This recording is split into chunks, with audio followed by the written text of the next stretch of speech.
What's up, YouTube? This is Corey back with another video review.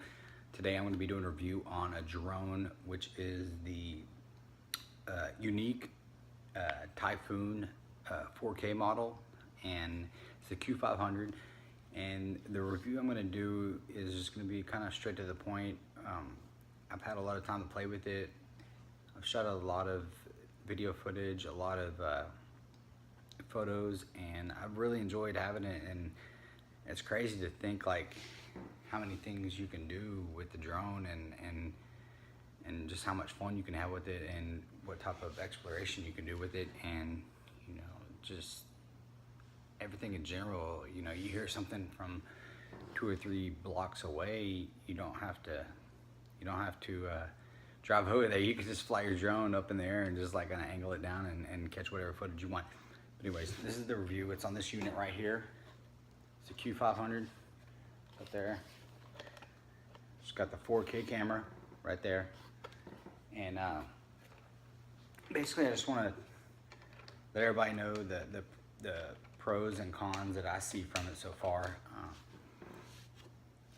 What I did like about it is I love the photo quality was superb. You know, with that camera lens, it's doing really good photos. I like the follow me mode. The smart mode is actually what it's called, but it basically follows you wherever you're going, as long as the remote's attached to you.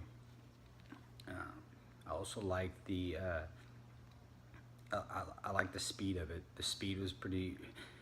I mean, once it got off that, you know, the elevation point of probably about 12 inches, it started really moving quick, and I like that as well. And there's a few things I didn't like about it. I didn't really like,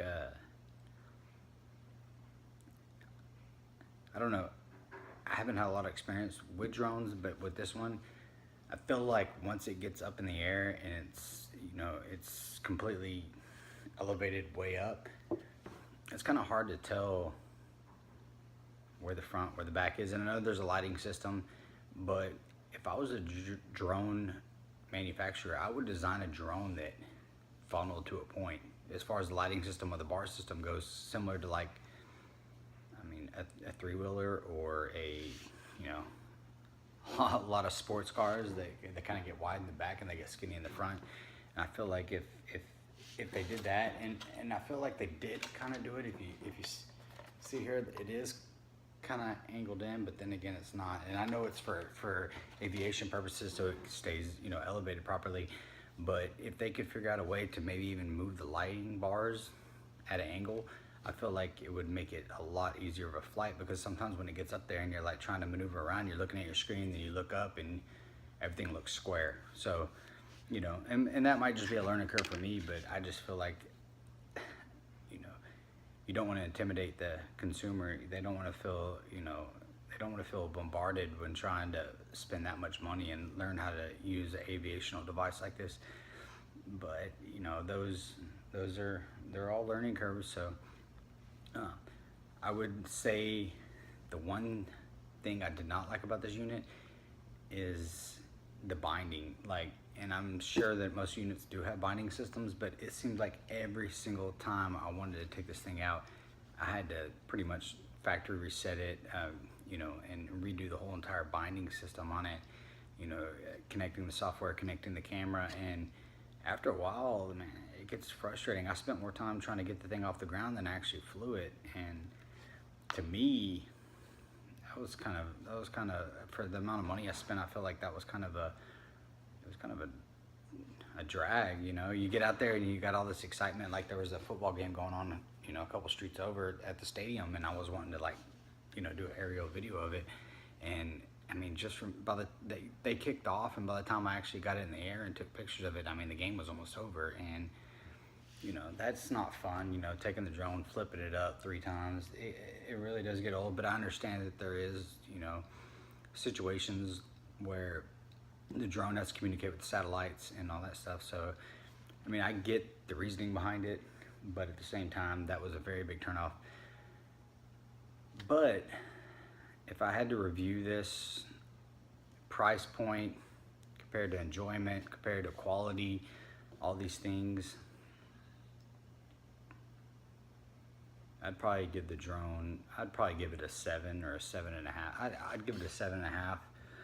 And it's crazy because I actually seen a lot of reviews online for the DJI equipment, and it gets, you know, it gets a lot of positive feedback from people that actually use drones, but then I see a lot of negative feedback from reviews online saying that they have horrible customer service and all these issues, which I've never actually used a DJI, but I am going to be getting the Mavic, and when I get the Mavic, I will be doing a review on that. And with the Mavic, I will also, you know, I'll be definitely comparing it to this unit. And honestly, I haven't used the Mavic yet, but what I've seen and what I know as far as the capabilities of it, I would say the DJI Mavic's probably going to be a superior unit. And for the fact that it's way more portable than this, the thing's pretty big. And I mean, I have a 4-door car, and for me to put it even in the back seat, I have to, you know, kind of maneuver it in. I mean, it's a big unit. So, but you know, the quality, top notch. If I had to do, you know, the video review, the video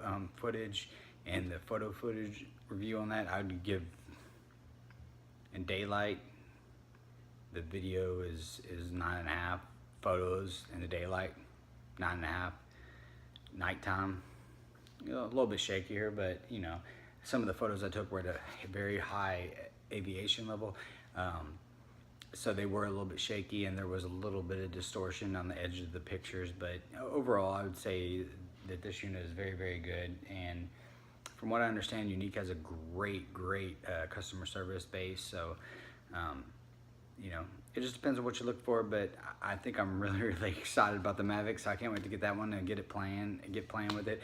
So, anyways, this is my channel. It's called No Reviews, and it's basically just an information channel, and it's not necessarily just a review channel, but you know, I'm gonna touch on topics, and you know, normally book-based, but I will review music, I will review movies, I will review drones, I will review anything that's relevant. And you know, knowledge is always relevant, so I will definitely spend a lot of time around that. So anyways, thank you for watching my channel, and if you wanna subscribe, go ahead and do that. And I'm evolving as things go, and you know, I'm gonna work on my editing, I'm gonna work on other things, but I'm gonna try to be as in-depth as possible. And my channel is called No Reviews, and that means that we're looking forward, we're not looking backwards, and we're progressing, and we're becoming better, and we're doing that based off information. And you know, people sometimes don't realize how sufficient that you know, multimedia is, and platforms like this. So appreciate you guys watching my channel. Salute to y'all, and you guys have a blessed night, and wake up hungry to get it, and we'll talk to you later. Thanks. Bye.